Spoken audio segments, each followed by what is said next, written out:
సావిత్రిబాయి పూలే జయంతి సందర్భంగా OBC postal ఉద్యోగుల ఆధ్వర్యంలో రేపల్లె తపాలా కార్యాలయంలో ఘన నివాళులు అర్పించడం జరిగింది. ఓబీసీ పోస్టల్ నాయకులు నరేంద్ర మాట్లాడుతూ మహిళా అభ్యున్నతి కోసం సావిత్రిబాయి పూలే చేసిన సేవలను కొనియాడారు. ఈ కార్యక్రమంలో Repalle post master Moshe, OBC postal employees association president Radhakrishna, Gopi, Narayana, Abhilash, Karimulla మరియు పోస్టల్ ఉద్యోగులు పాల్గొన్నారు.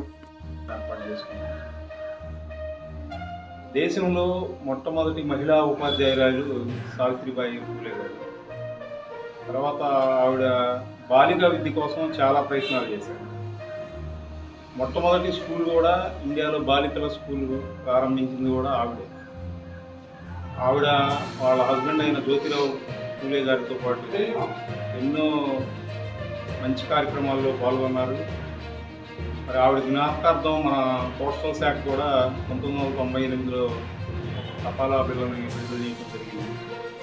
ఈరోజు ఆమె జయంతి సందర్భంగా మరి మనం అందరం ఆమెకి నివాళులర్పించుకోవడం, ఆవిడ గౌరవార్థం మనం నివాళులర్పించుకోవడం. ఈ కార్యక్రమంలో మరి మీరందరూ వచ్చి పాల్గొన్నందుకు